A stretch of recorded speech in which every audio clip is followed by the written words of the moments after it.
सनातन धर्म के इतिहास में सोचिए, एक ऐसा नाम है जिसके सिर्फ याद आने भर से पूरा ब्रह्मांड कांप उठता था। एक ऐसी दिव्य शक्ति जो कोई और नहीं बल्कि भगवान शिव के क्रोध का साक्षात अवतार थी। जी हां, आज हम बात करने वाले हैं महर्षि दुर्वासा की कथा की। तो आखिर कौन थे वो ऋषि जिनके नाम से ही देवता तक कांप उठते थे? चलिए आज इसी अद्भुत रहस्य से पर्दा उठाते हैं। ये एक ऐसी कहानी है जहां तप की ज्वाला और क्रोध की आग मिलकर एक ऐसा अध्याय लिखती है जो धर्म, न्याय और सत्य की रक्षा का प्रतीक बन गया। तो कहानी शुरू होती है उनके जन्म से। सबसे पहले यह समझना बहुत जरूरी है कि महर्षि दुर्वासा का जन्म हुआ कैसे। देखिए, उनकी उत्पत्ति कोई साधारण घटना नहीं थी। वो सीधे सीधे महादेव के क्रोध से जुड़ी हुई थी। असल में उनका नाम ही उनके स्वभाव का पूरा परिचय दे देता है। दुर्वासा, इसका मतलब ही है जिसके साथ रहना कठिन हो, और यही उनकी पहचान थी। उनका क्रोध ही उनका धर्म था और उनका धर्म ही उनकी असली शक्ति। हुआ ये कि एक समय पृथ्वी पर अधर्म का अंधकार बहुत ज्यादा फैल रहा था। अहंकारी राजा ऋषि मुनियों का अपमान कर रहे थे। तब इस अधर्म को मिटाने के लिए भगवान शिव के तीसरे नेत्र से एक अग्नि की ज्वाला प्रकट हुई, और यही ज्वाला बाद में अत्रि ऋषि और माता अनुसूया के पुत्र के रूप में अवतरित हुई, जिन्हें आज हम सब महर्षि दुर्वासा के नाम से जानते हैं। और क्योंकि वो शिव के अंश थे, तो भगवान शिव ने उन्हें कुछ असाधारण शक्तियां भी दी।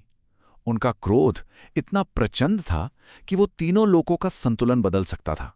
उनके श्राप इतने शक्तिशाली थे कि देवता तक उनसे डरते थे। और हां, उन्हें मिली थी त्रिकालदर्शिता की शक्ति, मतलब वो भूत, वर्तमान और भविष्य तीनों कालों को एक साथ देख सकते थे। लेकिन ऐसा नहीं है कि वो सिर्फ क्रोध करते थे, सच्चे भक्तों को वो असीम वरदान भी दे सकते थे। तो अब सवाल ये उठता है कि इन शक्तियों का उपयोग हुआ कैसे? देखिए, दुर्वासा के श्राप सिर्फ सजा नहीं होते थे, बल्कि वो अक्सर ऐसी घटनाओं को जन्म देते थे जिनसे पूरे ब्रह्मांड का भविष्य ही बदल जाता था। इसका सबसे बड़ा उदाहरण है देवराज इंद्र को दिया गया श्राप। कहानी ये है कि जब इंद्र ने अपने अहंकार में दुर्वासा की दी हुई फूलों की माला का अपमान कर दिया, तो ऋषि ने एक पल नहीं लगाया और तुरंत सभी देवताओं को शक्तिहीन होने का श्राप दे दिया। सोचिए, बस इसी एक श्राप के कारण पौराणिक कथाओं की सबसे बड़ी घटनाओं में से एक यानी समुद्र मंथन को अंजाम देना पड़ा। और सिर्फ यही नहीं, शकुंतला को दिया गया श्राप भी एक और ऐसा ही उदाहरण है जिसने एक पूरी कहानी की दिशा ही बदल दी। इससे यह साफ पता चलता है कि उनका क्रोध असल में नियति को एक नया आकार देने वाली एक ब्रह्मांडीय शक्ति थी। लेकिन कहते हैं ना, हर शक्ति की एक सीमा होती है। तो सवाल यह है कि क्या कोई ऐसी शक्ति थी जो दुर्वासा के इस अजेय, इस अपराजेय क्रोध को भी चुनौती दे सके? इसका जवाब मिलता है राजा अम्बरीश की कथा में। एक ऐसी कथा जहां क्रोध का सामना हुआ भक्ति से। अब राजा अम्बरीश जो थे वो भगवान विष्णु के इतने बड़े भक्त थे, इतने बड़े कि उनकी रक्षा के लिए स्वयं भगवान विष्णु का सुदर्शन चक्र हमेशा एक कवच की तरह उनके ऊपर घूमता रहता था। तो किस्सा कुछ यूं हुआ कि राजा अम्बरीश ने अपने व्रत को तोड़ने के समय दुर्वासा ऋषि की प्रतीक्षा करते हुए शास्त्र के अनुसार सिर्फ जल ग्रहण कर लिया। बस इतनी सी बात को दुर्वासा ने अपना अपमान समझ लिया और अपने क्रोध से एक राक्षसी को पैदा कर दिया। लेकिन अम्बरीश की रक्षा के लिए सुदर्शन चक्र तुरंत आगे आया। उसने उस राक्षसी को तो नष्ट किया ही, और फिर वो स्वयं दुर्वासा के पीछे पड़ गया। दुर्वासा अपनी जान बचाने के लिए पूरे ब्रह्मांड में भागे। वो ब्रह्मा जी के पास गए, शिव जी के पास गए, शरण मांगी, लेकिन कोई उनकी मदद नहीं कर सका। आखिर में वो भगवान विष्णु के पास पहुंचे और विष्णु जी ने साफ साफ कह दिया कि इसका समाधान सिर्फ और सिर्फ अम्बरीश की क्षमा में ही है। ये पहली बार था, पहली बार उस महान ऋषि को किसी के सामने झुकना पड़ा। और इस घटना ने दुर्वासा को जीवन का सबसे बड़ा पाठ सिखाया। उन्होंने सीखा कि भक्ति की शक्ति उनके दिव्य क्रोध से भी कहीं ज्यादा बड़ी होती है, और एक सच्चे भक्त का स्थान भगवान की नजरों में कितना ऊंचा है। तो अम्बरीश की कथा ने उन्हें विनम्रता तो सिखा दी, लेकिन उनके अहंकार का जो पूर्ण विनाश हुआ वो तब हुआ जब उनका सामना हुआ बालकृष्ण से। ये एक ऐसी घटना थी जिसने उनके पूरे अस्तित्व को, उनकी पूरी समझ को झकझोर कर रख दिया। हुआ ये कि जब दुर्वासा ब्रज पहुंचे तो उन्होंने एक छोटे से बालक को धूल मिट्टी में खेलते हुए देखा, और वो ये मानने को बिल्कुल तैयार नहीं थे कि ये चंचल सा बालक ही परब्रह्म परमात्मा हो सकता है। उनके मन में गहरा शक पैदा हो गया, ये भगवान नहीं हो सकता।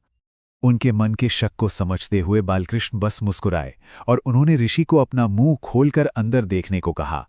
इसके बाद जो हुआ उसकी कल्पना तो शायद स्वयं दुर्वासा ने भी कभी नहीं की होगी।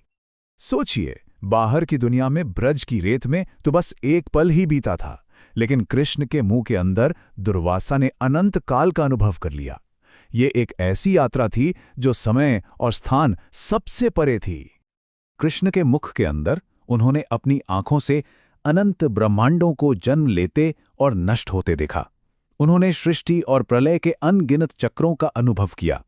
ऐसा महसूस हुआ जैसे वो 100 करोड़ साल तक भटकते रहें। और इस यात्रा में उन्होंने गोवर्धन, वृंदावन और बरसाना के दिव्य धामों को देखा और आखिर में उन्हें राधा रानी की दिव्य आभा की एक झलक मिली। और जब वो बाहर निकले तो वो कांप रहे थे। उनका सारा ज्ञान, सारा तप, सारा अहंकार, सब कुछ चूर चूर हो चुका था। उन्हें ये एहसास हो गया था कि ये जो चंचल बालक है, ये कोई साधारण बालक नहीं, बल्कि संपूर्ण सृष्टि का, अनंत ब्रह्मांडों का स्वामी है। तो फिर दुर्वासा के जीवन की इन सभी कथाओं से हमें आखिर सीखने को क्या मिलता है? असल में उनका पूरा जीवन एक संतुलन की, एक बैलेंस की खोज थी। उनके जीवन का सार कुछ इस तरह से समझा जा सकता है। देखिए, उनके पास दिव्य क्रोध की शक्ति तो थी, लेकिन उसकी एक सीमा थी, अहंकार और अभिमान, और उसका समाधान उन्हें मिला विनम्रता में। उनके पास अपार तपस्या थी, लेकिन नियंत्रण की कमी थी, जिसका हल था आत्मा अनुशासन। और ज्ञान तो था, पर वो भक्ति के बिना अधूरा था।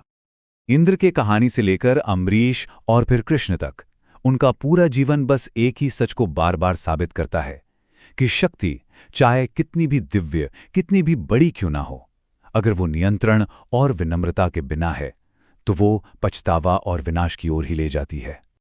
और शायद यही एक बात है जो दुर्वासा की कथा को आज भी इतना प्रासंगिक बनाती है। ये हमें एक बहुत गहरा सवाल सोचने पर मजबूर करती है कि क्या आत्मनियंत्रण के बिना शक्ति सच में एक वरदान है या अपने आप में ही एक श्राप?